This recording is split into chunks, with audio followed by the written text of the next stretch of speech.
this is if you picture a flowing river. When we swim against the current continues to push us back. However, if we swim with the current, we are better able to guide our general direction. Therefore, if we just tell a patient what they should do, they may push back and not follow through with our recommendations. But if we work together with the patient to uncover their needs and values, we can help assist them as opposed to pushing them to do something. A patient-centered care approach requires respectful responsiveness to the individual patient's preferences, needs, and values as these guide all clinical decisions. This focus on the patient improves patient satisfaction with their education, treatment, and outcomes. At Elevate Oral Care, we have created tools that can help with this process. To start, we have a caries risk assessment questionnaire, which begins with a brief introduction that explains that the disease that causes cavities is not only infectious and transmissible, but also almost entirely preventable, which is important for patients to understand. Next, the patient will find 4 open-ended questions. Open-ended questions are crucial in patient-centered communication because it promotes engagement, they're collaborative, evocative, and allows the clinician to get a better understanding of what is important and what they value when it comes to their oral health. One example is, what are your long-term goals for your oral health? As you can imagine, an open-ended question allows the clinician to gather a lot more information from the patient rather than a simple yes or no that a closed-ended question would provide. As the patient answers these questions, it allows the clinician to practice reflective listening. Reflective listening is especially important as it demonstrates that the clinician is listening and paying attention. These reflections are validating and have the effect of encouraging the patient to elaborate, amplify, confirm, or correct. Reflective listening is the single most important skill when it comes to fostering change in others. Through reflection, you can help guide the conversation towards the behavior change that is important to your patient. After you ask these engaging questions, be sure to affirm their values and repeat back their answers to make sure you are both on the same page. This moves your traditional caries risk assessment to more of a caries risk conversation. After you have established what is important to the patient and what their goals are, it is time to evoke change talk and listen. Simply put, change talk is any talk that favors movement in the direction of change. This is where you want to ask more open-ended questions specific to their oral health. One example would be, what do you do at home to keep your teeth clean and healthy? By asking these questions, you have a strategic focus and are eliciting talk about change, about the pros of changing and the downside of not making that change. More change talk means an increased likelihood for change. Recognizing and responding to things that the patient wants to change with reflections and requests for them to elaborate is particularly important during this stage. These reflections of change talk tend to elicit more change talk, which is predictive of eventual behavior change and leads to better oral health.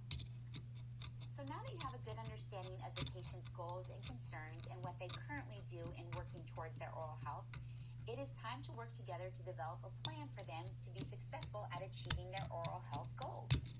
When helping a patient choose a goal, it is important that you do not focus on too many goals at once. Also, the most important part in goal setting is that it is patient-driven, which will help the patient to be the most successful at a behavior change. Another great tool from Elevate Oral Care is our patient menu of in-office and at-home strategies, which has pictures of different options, including more frequent dental visits, options to strengthen their teeth with fluoride varnish or silver diamine fluoride, and germ control. As for the at-home strategies, the options include prescriptions to strengthen their teeth, like 5,000 parts 1 toothpaste, germ control with Astanis fluoride rinse and xylitol products, and tools to improve at-home cleaning, like an electric toothbrush or interdental brushes. Again, patients are much more effective when they choose their goal. Therefore, you can utilize this menu to present them with different options for them to choose the best in-office and at-home strategies for them. Now that you have a plan based on their goals, ask permission to check in with that patient at their next visit and then be sure to follow up with them. During that follow-up, focus on the positive. Ask questions around future change. Affirm the patient and instill hope. Also, this is a great time to consider whether that goal is the right goal for the patient if they're not having success. Great news is that there is research backing this up. There was a recent study from the Journal of Dental Research This study determined efficacy of a dental nurse-delivered intervention, which is a psychosocial intervention that was to be delivered by the dental nurse to parents of children who have had a dental extraction of primary teeth. This intervention is designed to develop shared understanding with parents through communication about adopting healthier behaviors to reduce recurrence of caries in their children. The study found the odds of new caries experience of kids between the ages of 5 and 7 were 51% lower versus the control after partaking in patient-centered communication. And relative risk was 29% lower in the intervention group versus the control group. Pretty fascinating. Bottom line, there's a lot of proof out there that the traditional approach where a healthcare professional uses their knowledge to make recommendations to patients rarely provides the outcome of a true behavior change. However, this patient-centered approach is about promoting change by eliciting an individual's own motivation to change. A patient-centered approach is more likely to result in a patient taking positive actions towards behavior change in a safe, non-judgmental, and supportive environment. Patients can take control of their behaviors and are therefore more likely to succeed in any subsequent behavior change. Elevate Oral Care has worked closely with Dr. Matthew Allen, who's the only U.S.-based dentist member of MINT, which is the Motivational Interviewing Network of Trainers, to produce a free 1-hour continuing education video series on patient-centered communications, including many patient chair-side scenarios. This great course can be found on our website at www.elevateoralcare.com/elevatingcare. Also, to find the tools I mentioned, videos to expand on this, and to schedule a staff meeting to receive AGD PACE continuing education with Elevate Oral Care, visit elevateoralcare.com or call 877-866-9113. Thanks, and good luck with your patient-centered communication. We hope you enjoyed this week's tipisode. Be sure to reach out to our guest experts and let them know how helpful their tips were. Follow A Tale of Two Hygienists on Facebook, Instagram, and head over to ataleoftwohygienists.com and subscribe to our newsletter. You can also email us at ataleoftwohygienists@gmail.com and keep listening for more awesome content from your unofficial dental hygiene podcast.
Walking up to the starting line and not stretching. You'd never see that, right? We don't do that. So we should be doing that. We should be doing stretches in our morning huddles. Why are we not doing that? It's so simple. One stretch. Just do it. You don't have to spend a ton of money. You don't have to go to the gym and be a big buff bodybuilder girl to make it happen. You can do some basic things. And I would say that probably 70 to 80% of my clients aren't coming to me to lose weight. They say, if I can lose some weight too, that'd be cool. They're coming to me because they're in pain.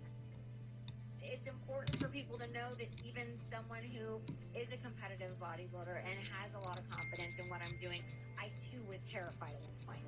Like, I was literally terrified to go in. So go in, ask some questions, because that's what they're there for. Get ready for your unofficial dental hygiene podcast. These are the tales of two hygienists, one East Coast RDH and one West Coast hygienist. Listen as they tackle the profession of dental hygiene with humor and enthusiasm. Now, please join Michelle Strange and Andrew Johnston as they tell you a tale of two hygienists. Welcome back, everyone, to another episode of A Tale of Two Hygienists, episode number 237. My name is Andrew. And this is Michelle. And this episode's coming out on Andrew's birthday week. Yay! Yeah, I was actually surprised that you remembered that. I have had multiple birthdays in the calendar because you put a fake one on Facebook, and it's thrown me off multiple years. No, it's always... Okay. It's always been a real one on Facebook. I just lied to you when you say something about it. I'm like, no, it's not that. It's a lie. And then, anyways. There it is. Just the fun things that... And then I can't... You know how I am with dates. I can't keep them straight. I know. So. That's why I'm just so impressed. Yay, happy birthday to me. I am the big 37. Lies. What? Are you 37? I mean, I will be tomorrow, but when this airs, I will have already had my birthday. But yeah. I don't know why I thought I was not a full year older. But I tell you every single time, you are so... I guess it's just because I'm aging so much better than you. I just forget. Is that the thing? That's what it is. Okay. For sure. Yeah. Well... And if anybody wants to know the whole skincare regimen, y'all just let me know, because there ain't a day that does not go by. I just actually yelled at you about your... I know, I was going to say, well, I could give them also sunscreen. my advice, which is don't ever put on sunscreen. Just don't wear sunscreen and rub Germex on your face every day. It's not Germex. It's hand sanitizer. Doesn't matter. With emollients. As if that matters at all in the world. Your poor skin on your face. Anywho, welcome to this dental podcast. With emollients. With emollients. Yeah, welcome everyone to a dental podcast that we're going to talk about some dentistry stuff. It's going to be good. Yeah, and this whole month has been on ergonomics and taking care of ourselves for a better, longer career. Don't take any advice from Andrew, only our guest. I mean, look, that's not bad. I would say always listen to our guest, and then I'm second. Always. Yeah. Yeah, rarely listen to us, always listen to our guest. Yeah. You know what? I'm going to pivot real quick and go non-dentistry for a minute. Can I say, though, other than you handing me about, like, my skincare non-routine, I'm really enjoying the summer. Oh, good. It feels good to be back to work. It feels good to, like, have a routine, which I'm not trying to rub it in your face, but, like, because we're open and all our stuff. But, like, it feels good to have a routine. It feels good, like, the sun. I finished painting my fence. And if you remember trying to do that for a while. March is when I started it. And so there hasn't been 3 consecutive days of sunshine. Things are going so well right now. I'm very happy. Well, we both are a fan of the warm weather as well. So summertime is amazing. I was on the beach today, so because I am trying very hard to only be outdoors when around people. What's your perception about, like, offices being open right now? Now, because we've talked about this several times on the show, but because COVID's coming in waves and doing its things, and PPE, no PPE, we've figured some things out, we haven't figured all things out. Where are you standing nowadays? I'm standing at, it depends on where you are in your practice, which is not what's happening. It's just like, everyone open, all is well in some places.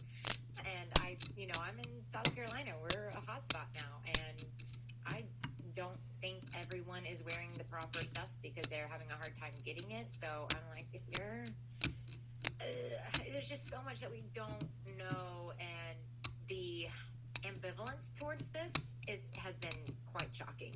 And it is this is a bold statement, and I've never shied away from running my mouth about some things, but I have learned in dentistry, just because you graduate with a science degree does not mean you understand science. Amen. Absolutely. And this has been very obvious in the last few months. And yeah, I've definitely got some different opinions of practitioners in the world. How do you feel, though, about, like, the patient bases and, like, the feelings that they have of, like, oh yeah, sure, I'll just go into the dentist for anything? Well, I don't know all of them, because I have quite a few people that have, like, reached out to me, like random friends that are like, is it okay to go? And I'm like, well, tell me all the things that your dentist is doing. And I've actually been very impressed with some of them. They've, like, sent me a PDF document from their dentist, and I was like, oh, you might be okay to go to this one. and it was a child, and I'm like, it's probably like very low aerosolizing procedures and stuff. So yeah, go. But I don't know. Some people, I'm just like, well, Yeah. But that's been a lot of. We just need. I've just never been more on board with needing more regulation in dentistry. Yeah, for sure. Oh, I agree with that, though. I mean, I've been sitting on these, almost boards, like the examining committee for Washington State and all these things for quite some time, and I've always been the one that's been like, no, we need actually more, checks and balances. We need more people in a position that's regulating actual dentistry, not just be like, yeah, I have a dental degree. I can, make all the choices for everyone and feel good about that. And this whole professional, like, what does it say in there? This help me. It's like, we'll rely on your professional guidance or your professional decision making. What's the words? Professional judgment. Is that what it is? Is that what it says? Professional. I don't know. I have no idea what you're And maybe it is professional judgment. I thought it was a different word, but I'm like, well, if we're relying on the ethics of some of these practice owners, God help us all. May the odds be in our favor. But, I'm finishing up my article. I talked about this on, I think, a few podcasts ago, but I talked about an article that I was working on, and I'm kind of titling it, There's Got to Be More to Hygiene Than This. And I've just never... I just don't know why we're not more upset. Like, I'm so super aware that we only matter in the world of dentistry if we're putting a scaler to the tooth. And that is disheartening. And I mean, I've been saying it for a while. Like, I've definitely been moving away from like scaling, and I'm looking at biofilm management and nutrition and sleep and myofunctional therapy and tongue position. Like, that's where I've been moving for a while now. So I know maybe my perspective was a little different than the general population of dentistry and dental hygiene for that matter. But now I'm like, do y'all not see you are not valued until you put a scaler to a tooth? And does that not piss you off? Yeah, I mean, I think that there's, you look at some of our friends that are like the generation of hygienists right ahead of us, and some of the amazing names and all of what they consider to be the hygiene profession. And, entry-level hygiene is actually this high instead of this low. I think what has happened over time is and this is just Andrew's opinion, I could be very, very far off base. I never done any of the research for this, but like in the beginning, it was like, okay, we need hygienists to do the hygiene portion of things. It wasn't about scaling necessarily. It was about teaching and getting people healthy. And so then when the money-making thing really became front and center of dentistry, and you're like, oh, not only can I just have a good life, I can be filthy rich as a dentist or dental professional. And now your value is on just money, creating money, doing as much of that. Then it did end up being, you can actually make a lot of money for your practice by scaling and root planing and doing just those couple of things. And then what had happened was, within our profession itself, the people that are leaders now, that's what they grew up on, was only scaling. And so that's all they put the emphasis on. And the people that are leading the schools, that's all they're really putting emphasis on, because that's what the job is out there in the real world. And so our profession has really gotten screwed over because of the money aspect of it. And so we need someone that's kind of like in your kind of mindset to really come back and be like, look, we're bigger and better than this. And then get the whole profession flipped back around. But that's a pipe. Well, definitely somebody with a mindset that is even bigger than mine, who's done the research. I'm just like, I'm not in a private practice. I'm only volunteering, and I say only volunteering, but I don't have the control in my clinic, right? Like I just can show up and do what I can do and kind of say, hey, what about this? And that's, where I end with what I can do and the impact and influence that I can have. But if I were there and able, I don't understand. I would, maybe I'm dreaming too, but I would definitely be pushing teledentistry, oral hygiene instructions, oral cancer screenings, all the other things that do not produce aerosols, and really start showing the value of that and decreasing the disease, and stop chasing our tail constantly. Scaler to tooth, drill to tooth. Disease must happen for us to make money. I know I'm living, maybe it's a pipe dream, I don't know, but I just feel like it should upset us way more right now because we could have been making money. Like, we could have been changing the perspective of what we do, which is just teeth maids, or mouth maids, however you put it. We are medical professionals and we have value. I don't know. I'm on a tangent right now. I had some Trulies today, so I'll take it down a notch. So I'm glad we went down that rabbit hole. That's good. I think that was a good discussion to have. Yeah, and maybe we'll see something. Maybe some insurances will change. I don't know. Maybe we'll see teledentistry stand. I know in South Carolina, my mom got a letter from her insurance company. I don't know who she's got insurance through, but it was like, now we're allowing teledentistry for anything, and I think it had like a 30-day expiration date. And I was like, Mom, call them now. You say, I want teledentistry to stay or I will drop you. She was like, oh, I can't. And my mom, Come on, Brenda. it doesn't make a difference. I don't know. We have very different mindsets where I'm like, one person makes a change. Yeah. It matters. And she's like, oh, maybe one day. I'm like, do it. Make the change. She was like, no, I don't want to call them. I was like, well, there might be some fraud. I might have you call, give all your information, and then I'll demand. There's teledentistry that stays with your insurance plan. But anywho, I'm glad that you're enjoying summer, and I'm glad that you're enjoying getting back to work. How do you feel physically, since we're talking ergonomics? Do you feel like your body got a good rest and you're like good to go? Yeah, I feel good to go. We talked a little bit about this a couple of podcasts ago. Since I do that hybrid stand-up,